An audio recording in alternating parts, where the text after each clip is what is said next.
복된 날입니다. 주님의 은혜와 평강을 기원합니다. 요한복음 12장을 봉독해 드리겠습니다. 유월절 엿새 전에 예수께서 베다니에 이르시니 이곳은 예수께서 죽은 자 가운데서 살리신 나사로가 있는 곳이라. 거기서 예수를 위하여 잔치할세 마르다는 일을 하고 나사로는 예수와 함께 앉은 자 중에 있더라. 마리아는 지극히 비싼 향유 곧 순전한 나드 한 근을 가져다가 예수의 발에 붓고 자기 머리털로 그의 발을 닦으니 향유 냄새가 집에 가득하더라. 제자 중 하나로서 예수를 잡아줄 가룟 유다가 말하되 이 향유를 어찌하여 300데나리온에 팔아 가난한 자들에게 주지 아니하였느냐 하니, 이렇게 말함은 가난한 자들을 생각함이 아니요 그는 도둑이라 돈괴를 맞고 거기 넣는 것을 훔쳐가미러라. 예수께서 이르시되 그를 가만두어 나의 장례할 날을 위하여 그것을 간직하게 하라. 가난한 자들은 항상 너희와 함께 있거니와 나는 항상 있지 아니하리라 하시니라. 유대인의 큰 무리가 예수께서 여기 계신 줄을 알고 오니 이는 예수만 보기 위함이 아니요 죽은 자 가운데서 살리신 나사로도 보려 함이러라.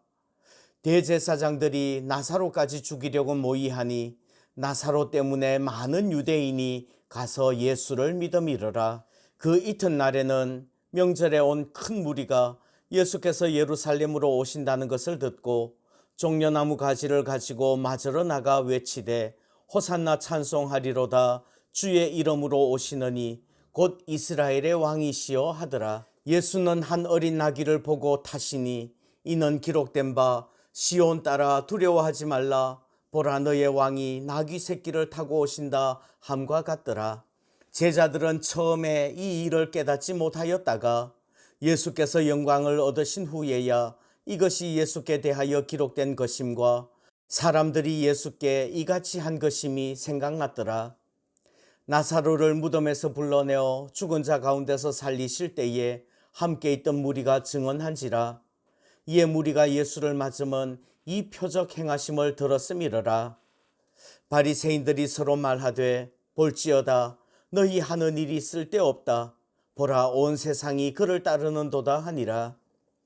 명절에 예배하러 올라온 사람 중에 헬라인 몇이 있는데 그들이 갈릴리 베세다 사람 빌립에게 가서 청하여 이르되 선생이여 우리가 예수를 배우고자 하나이다 하니, 빌립이 안드레에게 가서 말하고 안드레와 빌립이 예수께 가서 여쭈니 예수께서 대답하여 이르시되 인자가 영광을 얻을 때가 왔도다.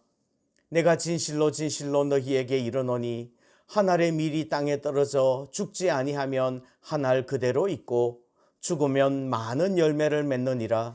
자기의 생명을 사랑하는 자는 잃어버릴 것이요 이 세상에서 자기의 생명을 미워하는 자는 영생하도록 보전하리라. 사람이 나를 섬기려면 나를 따르라. 나 있는 곳에 나를 섬기는 자도 거기 있으리니 사람이 나를 섬기면 내 아버지께서 그를 귀히 여기시리라. 지금 내 마음이 괴로우니 무슨 말을 하리요. 아버지여 나를 구원하여 이 때를 면하게 하여 주옵소서. 그러나 내가 이를 위하여 이 때에 왔나이다. 아버지여 아버지의 이름을 영광스럽게 하옵소서 하시니 이에 하늘에서 소리가 나서 이르되 내가 이미 영광스럽게 하였고 또 다시 영광스럽게 하리라 하시니, 곁에 서서 들은 무리는 천둥이 울었다고도 하며 또 어떤 이들은 천사가 그에게 말하였다고도 하니, 예수께서 대답하여 이르시되 이 소리가 난 것은 나를 위한 것이 아니요 너희를 위한 것이니라.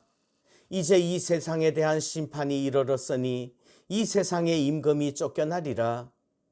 내가 땅에서 들리면 모든 사람을 내게로 이끌겠노라 하시니, 이렇게 말씀하심은 자기가 어떠한 죽음으로 죽을 것을 보이심이로라. 이에 무리가 대답하되 우리는 율법에서 그리스도가 영원히 계신다 함을 들었거늘 너는 어찌하여 인자가 들려야 하리라 하느냐. 이 인자는 누구냐. 예수께서 이르시되 아직 잠시 동안 빛이 너희 중에 있으니 빛이 있을 동안에 다녀 어두움에 붙잡히지 않게 하라. 어둠에 다니는 자는 그 가는 곳을 알지 못하느니라. 너희에게 아직 빛이 있을 동안에 빛을 믿으라. 그리하면 빛의 아들이 되리라. 예수께서 이 말씀을 하시고 그들을 떠나가서 숨으시니라.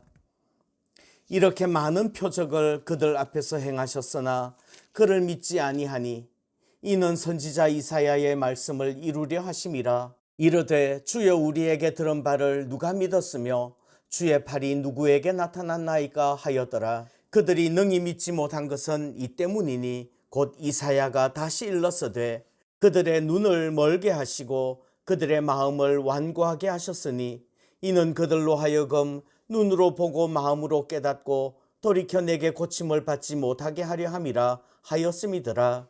이사야가 이렇게 말한 것은 주의 영광을 보고 주를 가리켜 말한 것이라. 그러나 관리 중에도 그를 믿는 자가 많되 바리새인들 때문에 드러나게 말하지 못하니 이는 출교를 당할까 두려워함이라. 그들은 사람의 영광을 하나님의 영광보다 더 사랑하였더라. 예수께서 외쳐 이르시되 나를 믿는 자는 나를 믿는 것이 아니요 나를 보내신 이를 믿는 것이며 나를 보는 자는 나를 보내신 이를 보는 것이니라. 나는 빛으로 세상에 왔나니 물은 나를 믿는 자로 어둠에 거하지 않게 하려 함이로라. 사람이 내 말을 듣고 지키지 아니할지라도 내가 그를 심판하지 아니하노라. 내가 온 것은 세상을 심판하려 함이 아니요 세상을 구원하려 함이로라. 나를 저버리고 내 말을 받지 아니하는 자를 심판할 이가 있으니 곧 내가 한 그 말이 마지막 날에 그를 심판하리라. 내가 내 자의로 말한 것이 아니요 나를 보내신 아버지께서 내가 말할 것과 이럴 것을 친히 명령하여 주셨으니 나는 그의 명령이 영생인 줄 아노라. 그러므로 내가 이러는 것은 내 아버지께서 내게 말씀하신 그대로니라 하시니라. 아멘. 오늘은 42절 43절 말씀을 보면서 사람의 영광, 하나님의 영광이라는 제목으로 말씀을 드리겠습니다. 예수님을 믿는다는 것은 예수님을 주님으로 고백하는 것입니다. 예수님이 우리 마음의 왕좌에 앉으셔야 합니다. 로마 시대에는 가이사가 아니라 예수님을 주님으로 시인하면 사형당하였습니다. 그래서 주님께서는 마태복음 10장에서 누구든지 사람 앞에서 나를 시인하면 나도 하늘에 계신 내 아버지 앞에서 그를 시인할 것이요 누구든지 사람 앞에서 나를 부인하면 나도 하늘에 계신 내 아버지 앞에서 그를 부인하리라고 말씀하십니다. 출교를 당하는 어려움이 있다고 할지라도 당당하게 예수 그리스도가 나의 주님이시라고 믿고 고백해야 될 줄 믿습니다. 그런데 오늘 42절 43절 보니까 관리 중에서도 예수님을 믿는 사람들이 많이 있었지만 드러나게 말하지 못하였답니다. 왜냐하면 출교를 당할까 두려웠기 때문이지요. 그런 사람들은 사람의 영광을 하나님의 영광보다 더 사랑한 사람들이지요. 요한복음 3장에 보면 밤에 예수께 찾아왔던 공회원이 있습니다. 니고데모입니다. 밤에 찾아온 이유는 사람들에게 들키지 않으려고요. 그러나 나중에 요한복음 7장을 보면 온 공회원들 앞에서 예수님을 변론합니다. 그리고 예수님께서 십자가 위에서 돌아가셨을 때에 아리마대 요셉과 함께 유대의 법대로 예수님의 시신을 장례한 사람이 니고데모입니다. 요한복음 9장에는 날 때부터 맹인이었던 사람이 실로암 못에 가서 씻고 보는 일이 있었습니다. 그 부모는 출교당하는 것이 두려워서 그에게 물어보시오. 그가 장성하였으니 자기의 일을 말할 것입니다. 이야기를 합니다. 그러나 그 맹인이었던 사람은 담대하게 예수님을 향한 신앙을 고백합니다. 우리는 사람의 영광을 구하고 있는지요? 하나님의 영광을 구하고 있는지요? 바라기는 주님을 가슴에 모시고 살아낼 수 있기를 소원합니다.